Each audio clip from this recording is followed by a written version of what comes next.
Exit poll से निकली आज की सबसे बड़ी खबर यह है कि पश्चिम बंगाल में बीजेपी प्रचंड बहुमत के साथ सरकार बना सकती है। यहां तक कि उसकी सीटें 200 पार पर भी जा सकती हैं। ये नतीजे नहीं है, ये टुडेज चाणक्य का एग्जिट पोल है, यानी उसका अनुमान है। 29 अप्रैल को चुनाव खत्म होने के बाद से सिर्फ एक ही सवाल गली, हर नुक्कड़, हर चौपाल पर गूंज रहा है कि 4 मई को पश्चिम बंगाल में ममता बनर्जी फिर से सरकार बनाएंगी या बीजेपी इस बार सरकार बनाने का सपना पूरा कर लेंगी। जब पश्चिम बंगाल में मतदान के सभी रिकॉर्ड टूट गए तो लोग पूछने लगे कि आखिर इतनी वोटिंग किसके लिए हो रही है, जिस तरह मतदान वोट डालने के लिए इस बार मतदाता निकला है। सवाल यही पूछा गया कि ये सरकार हटाने जा रहे हैं या सरकार को बचाने के लिए जा रहे हैं। टुडेज चाणक्य के एग्जिट पोल में दावा किया गया है कि बीजेपी को पश्चिम बंगाल में 48% वोट मिल रहा है, जबकि टीएमसी को 38% वोट मिलने का अनुमान है। यानी बंगाल के लगभग आधे वोट बीजेपी को मिल रहे हैं, जबकि आधे में सभी दल शामिल हैं। आज एग्जिट पोल के इन दावों का विस्तार से विश्लेषण करेंगे। अगर 4 मई को एग्जिट पोल के नतीजे सही साबित होते हैं तो पश्चिम बंगाल में पहली बार बीजेपी की सरकार बन सकती है। पश्चिम बंगाल भारत का 17वां राज्य हो जाएगा जहां बीजेपी का मुख्यमंत्री बनेगा। और आपको याद होगा, चुनाव प्रचार के आखिरी दिन प्रधानमंत्री मोदी ने पूरे विश्वास के साथ कहा था कि अब वो उस दिन पश्चिम बंगाल जाएंगे जब बीजेपी का मुख्यमंत्री शपथ लेगा। लेकिन एक बार फिर से आपको यह बता देते हैं कि ये एग्जिट पोल का अनुमान है, यानी जब लोग वोट देकर निकलते हैं तब उनसे ये एजेंसियां बात करती हैं और उसी आधार पर वो पूरी जानकारी इकट्ठा करके उसका फिर एक डेटा एनालिसिस करके ये बताती हैं कि किसको कितने प्रतिशत वोट मिल रहे हैं, किसको कितनी प्रतिशत सीटें मिल रही हैं। तो ना तो वो हर वोटर तक पहुंचे हैं, ना ही वो मतलब एक तरह से आप समझ लीजिए कि हर जगह पर मौजूद है। लेकिन हाँ, ये जरूर है कि सैंपल साइज में से हर तरह के लोगों को शामिल किया जाता है और एग्जिट पोल दशकों से देश में हो रहा है। बहरहाल अभी अनुमान है, नतीजे 4 मई को आएंगे, लेकिन एग्जिट पोल के अनुमान बता रहे हैं कि पश्चिम बंगाल में बहुत बड़ा खेला हो सकता है। 15 सालों के बाद मुख्यमंत्री ममता बनर्जी सत्ता से बाहर हो सकती हैं और बीजेपी बंगाल में कमल खिला सकती है। मैं बड़ी स्क्रीन पर आपको दिखाती हूं कि आखिर पश्चिम बंगाल में टुडेज चाणक्य का जो ये सर्वे है वो क्या इशारा कर रहा है। इसमें साफ साफ 192 सीट अगर मिलते हुए दिख रहे हैं तो ये कल्पना से परे है, क्योंकि भारतीय जनता पार्टी जिन कुछ राज्यों में आज तक कभी सरकार नहीं बना पाई है उनमें से एक है पश्चिम बंगाल। इतिहास रचने में वो कामयाब होंगे। एक तरह से सोचिए, उत्तराखंड से लेकर दिल्ली, हरियाणा, उत्तर प्रदेश होते हुए बिहार, ओडिशा, बंगाल, वहां तक उनका पहुंच जाना, पूरा का पूरा सत्ता उनके राज्यों में हो जाना बहुत बड़ी बात होगी। और +-11 के साथ फिलहाल टुडेज चाणक्य का ये सर्वे बता रहा है कि 192 सीटें तक बीजेपी ला सकती है। तो शुभेंदु अधिकारी, और इस बार बताया जा रहा है कि भवानीपुर में भी वो स्ट्रांग चल रहे हैं, दिलचस्प होगा देखना। और टीएमसी इस एग्जिट पोल के मुताबिक 100 सीटों पर सिमट रही है, +-11 है। और ये अन्य में आप समझ ही गए होंगे, कांग्रेस, वाम दल, इनकी तो जो हालत है वो पूछिए ही मत। 2 है, उसमें भी +-2 है। तो मुख्य मुकाबला, राजनीतिक ध्रुवीकरण तो साफ दिख रहा है, जिसमें ममता बनर्जी एक छोर पर है और एक छोर पर बीजेपी। लेकिन अगर राजनीतिक ध्रुवीकरण में जनता ने दोनों में से किसी एक को चुना है तो इस टुडेज चाणक्य पोल के मुताबिक ऐसा प्रतीत होता है कि उन्होंने भारतीय जनता पार्टी को चुना है। तो 192 सीटें आती हुई, वही वोट परसेंटेज में समझिए कि पिछली बार यानी 2021 में जो वहां पर चुनाव हुआ था उससे बाजी पूरी तरह से पलट गई है। मतलब जो बीजेपी का वोट परसेंटेज था वो टीएमसी को आ गया है 38%, और जो टीएमसी का पिछली बार 48% वोट था 2021 में, वो आ गया है बीजेपी को।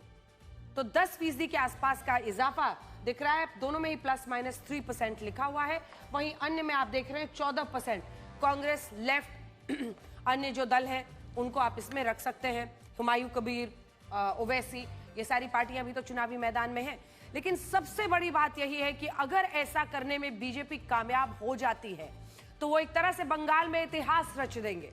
आज तक बंगाल में कभी भी बीजेपी की सरकार बनी ही नहीं, और वो भी बीजेपी के लिए ऐसा सपना था जिसमें खुद प्रधानमंत्री नरेंद्र मोदी से लेकर गृह मंत्री अमित शाह बार बार कहते थे कि अंग बंग कलिंग, हमें इन तीनों जगहों पर, यानी अंग यानी बिहार सरकार बन गई, कलिंग यानी ओडिशा और बंग यानी कि बंगाल।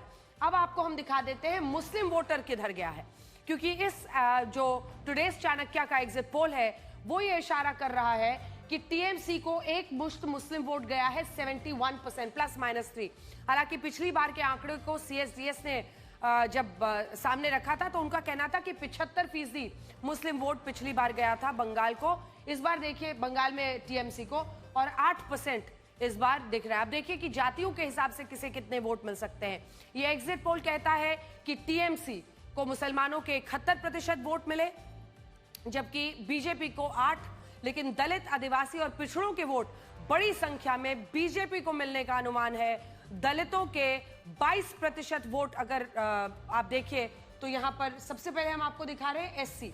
तो एससी में जब आप देखेंगे तो 67% वोट इधर भारतीय जनता पार्टी को जा रहा है और टीएमसी को सिर्फ 22%। पिछड़ों के जो ओबीसी हैं 61% वोट बीजेपी को मिल सकते हैं, जबकि टीएमसी को 27%। तो यहां पर भी जबरदस्त बाजी और मुझे लगता है कि ये नंबर निर्णायक साबित होगा। बीजेपी वैसे भी मानती है कि ओबीसी जब हिंदू बनकर वोट करते हैं तो उनको उस राज्य में जीत मिलती है। और जो आदिवासी एसटी समुदाय है वो हम आपको दिखाएं तो उस समुदाय में 53%, यहां पर फासला कम है 53%, लेकिन फिर भी बीजेपी की तरफ आधा से ज्यादा और 40% टीएमसी की तरफ जाता हुआ दिखाई दे रहा है। तो इससे आप अंदाजा लगा सकते हैं एग्जिट पोल बड़ी कहानी को बयां कर रहा है। यहां हम इस बात को भी जोड़ना चाहते हैं कि 2021 के विधानसभा चुनाव में पश्चिम बंगाल को लेकर टुडेज चाणक्य का एग्जिट पोल सही साबित हुआ था और इसीलिए आज सबकी नजर इस पर है।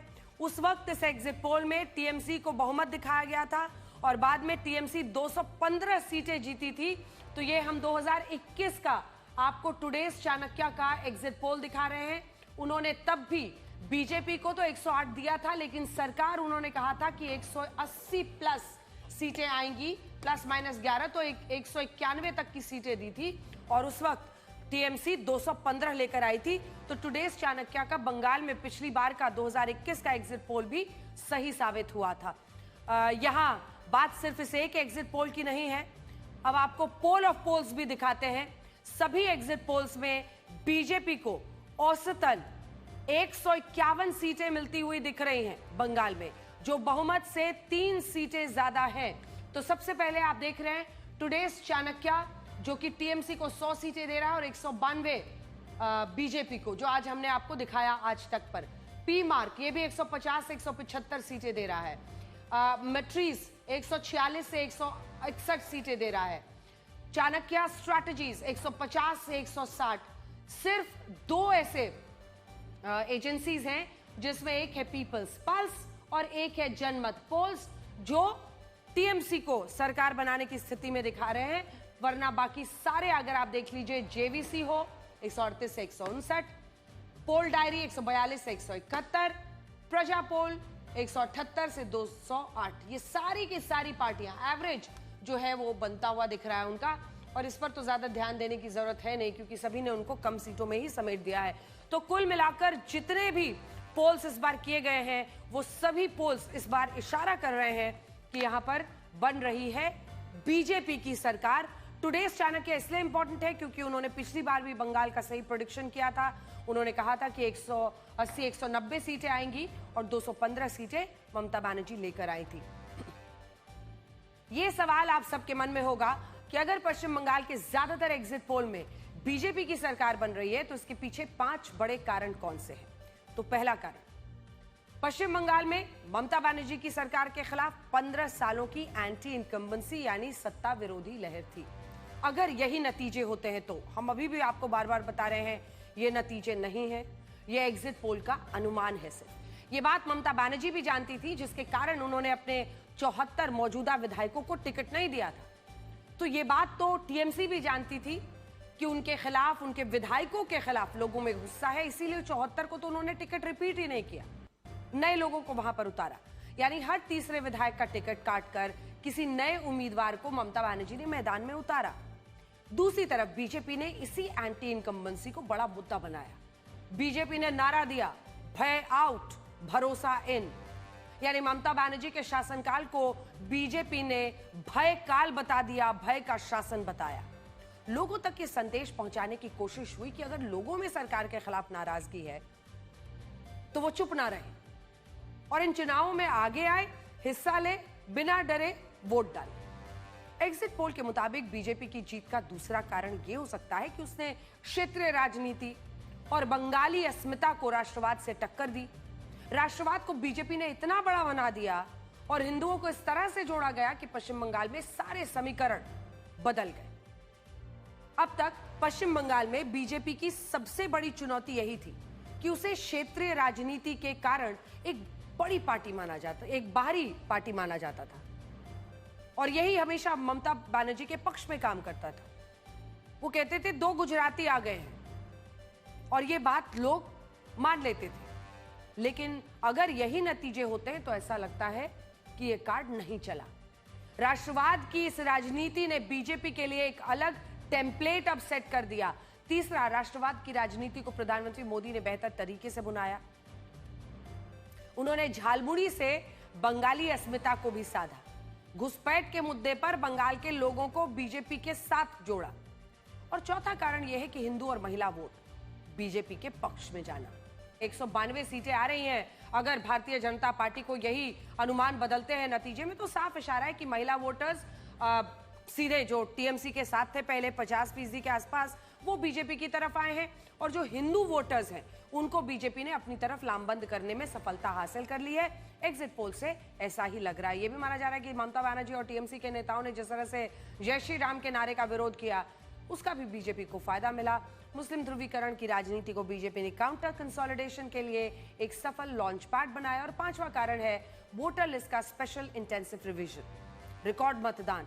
एसआईआर की प्रक्रिया में कुल 91 लाख वोट काटे गए, यानी हर सीट पर औसतन करीब 28,500 वोट घटे।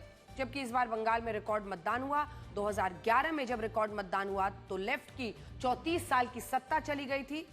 2011 में जब रिकॉर्ड मतदान हुआ आजादी के बाद का, तब वाम दलों की सरकार गई थी। और इस बार भी रिकॉर्ड 93% मतदान हुआ है और बीजेपी को उम्मीद है कि यह बढ़ा हुआ मतदान उसके पक्ष में होगा। और आखिरी पॉइंट, भय मुक्त चुनाव। चुनाव आयोग ने रिकॉर्ड तोड़ा। रिकॉर्ड 2,40,000 से ज्यादा केंद्रीय सुरक्षा बलों के जवानों को पश्चिम बंगाल में तैनात किया। कुछ गिनी चुनी घटनाओं को छोड़ दीजिए तो बड़ी कोई हिंसा की वारदात नहीं हुई। लोग भयमुक्त होकर गए, वोट डाल पाए। भारी मतदान में कड़ी सुरक्षा का भी बड़ा रोल रहा। और मैं आपको अपना अनुभव भी बता सकती हूं, क्योंकि इस बार जब मैंने अलग अलग इलाकों में लोगों से बात की तो लोग ये खुलकर कह रहे थे, अपनी राय दे रहे थे, उन्हें डर नहीं था। जैसे कुछ जगहों पर तो मुश्किल होती है बंगाल में हमेशा, लेकिन आप सोचिए कि भवानीपुर जैसी सीट पर भी लोगों ने खुलकर अपनी बात की और कई लोग वहां पर भी मिले जो ममता बनर्जी के खिलाफ बोलते नजर आए। हालांकि कई लोग ऐसे भी थे जो ममता बनर्जी को ही वहां पर मान रहे थे कि वही सत्ता में वापसी करेंगे। एक वक्त ऐसा था जब पहले लोग बहुत डरते थे, अगर वो कुछ कहेंगे तो उन पर हमला हो जाएगा। और ऐसा नहीं है कि वो डर आज पूरी तरह से खत्म हो गया। आज भी किसी दुकानदार से कौन सा पक्ष जीतेगा या किसकी तरफ वो जाएंगे, ये पूछना और जवाब ले लेना सबसे मुश्किल काम है बंगाल में।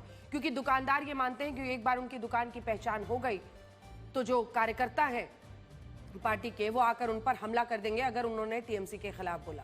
लेकिन इस बार कई जगहों पर जो आम लोग थे उनमें मुझे डर कम लगा और माना जा रहा है कि इसी का बीजेपी को फायदा मिला और अभी फिलहाल एग्जिट पोल में वो सरकार बनाती हुई दिख रही है। तो भाई आपको ये बताते हैं कि इस बार के वोटिंग पैटर्न में ऐसी कौन सी बात छिपी है जो टीएमसी को शायद सबसे ज्यादा परेशान कर सकती है। अब तक तो आपने यही सुना होगा कि पश्चिम बंगाल में बम्पर वोटिंग हुई है, लेकिन आज मैं आपको स्क्रीन पर दिखाना चाहती हूं कि जो एक अलग ही कहानी ये नंबर्स बता रहे हैं। तो हमने इस नंबर को आपके लिए सरल तरीके से समझाया है। आप बस मेरे साथ नजर रखिए जहां भी मैं आपको बताती हूं कि आपको देखना है। 2006 जब ये 81.97% वोटिंग हुई थी तो वोट करने वाले बढ़े थे इतने, इस पर नजर रखिएगा, 28,27,000। ठीक है, अब आप आ जाइए, रेड कर लेते हैं। साल 2011 में जब ममता बनर्जी की सरकार बनी, ठीक है, 2011 में वाम दलों का उन्होंने खात्मा कर दिया। तब वोटिंग कितनी बढ़ी थी, वोट करने वाले कितने बढ़े, 84.33% वोटिंग हुई थी। वोट बढ़े 79.83 लाख, यानी 79,83,000। ठीक है, मतलब ज्यादा वोटर टर्नआउट। जब 80 लाख के आसपास वोटर बढ़े तो ममता बनर्जी ने सरकार पलट दी थी। ठीक है, अब आप आ जाइए साल 2016 में, वो बरकरार रखती हैं वापसी, प्रो इनकम्बेंसी उनके फेवर में ही गया। इस बार कितने लोग ने 82.66% वोटिंग हुई। इस बार एब्सोल्यूट नंबर में मतलब कितने मतदाता बढ़े तो 70,43,000, ये घट रहा है। उसके बाद से आप देखिए जब साल 2021 में आप आइए तो वोटिंग हुई 81.56%, कितने एब्सोल्यूट नंबर में बढ़े 53,65,000, ये घटता जा रहा है। ठीक है, और इस बार जो आप देख रहे हैं आपको बम्पर वोटिंग बताया जा रहा है, उसमें दरअसल एब्सोल्यूट नंबर में कितने वोटर बढ़े हैं 35,62,000। कई लोग इसके लिए मानते हैं कि जो कई लोग मृत थे वहां पर और उनके नाम पर छापा वोटिंग होता था, कई अन्य वजह होती थी जिसकी वजह से इतने सारे वोट पड़ जाते थे। लेकिन जब ये एसआईआर हुआ है और वोटर्स का नंबर गिरा है उसके बाद से ये 35 लाख के करीब हो चुका है। तो ये अपने आप देखिए, और ये वाला जब आप देखेंगे तो कई जगहों पर वोटर्स घटे भी हैं, लेकिन कुल मिलाकर बड़ी स्थिति यही है। अब मैं आपको जल्दी से एक बार ये ऐसे करके दिखा देती हूं जिससे आपको समझ में आ जाएगा। देखिए पहली बार में 28 लाख बढ़े एब्सोल्यूट नंबर, फिर 79 लाख बढ़े 2011 में जब ममता आई, फिर 70,43,000 बढ़े जब 16 में वो फिर से आ गई, फिर से जब वो आई 2021 में तो 53 लाख बढ़े और फिर इस बार 35 लाख वोटर ही बढ़े हैं। तो इससे आप अंदाजा लगा सकते हैं कि क्या स्थिति फिलहाल दिखाई। ये बात तो सही है कि इस बार पश्चिम बंगाल में वोटिंग हुई है और जो वोटर्स हैं इस बार पश्चिम बंगाल के चुनाव में आजादी के बाद सबसे ज्यादा मतदान हुआ है। लेकिन इस बात को समझना भी कि जरूरी है कि एब्सोल्यूट नंबर में मतलब वोटर की जो गिनती है उसमें कितना इजाफा हुआ है। तो इसका आप आकलन खुद से करिए। 92.94% जरूर हुआ है, लेकिन 35 लाख ही ज्यादा लोग बढ़े हैं। अब इसका मतलब यह हुआ कि जब टीएमसी पिछले 3 चुनाव में जीती तब हर चुनाव में औसतन 50 से 70 लाख लोगों ने ज्यादा वोट डाला, लेकिन इस बार यह नंबर 35,62,000 है। और इससे ये सवाल उठता है कि एब्सोल्यूट नंबर्स में वोट डालने वाले लोग बढ़ते थे तब टीएमसी को फायदा होता था, क्या वोट घटा है एब्सोल्यूट नंबर में तो ये संख्या किसके हक में जाएगा? क्योंकि वही बात जो बार बार आपने देखा होगा, बीजेपी आरोप लगाती है कि कई जगहों पर छापा वोटिंग होने की वजह से एक फायदा टीएमसी को मिलता था और यही आरोप वो लगाते हैं। इसी वजह से वोटिंग ज्यादा होती थी, वो सरकार में आती थी। अब छापा वोटिंग खत्म हो गया है तो इस बार बाजी पलटने की संभावना है।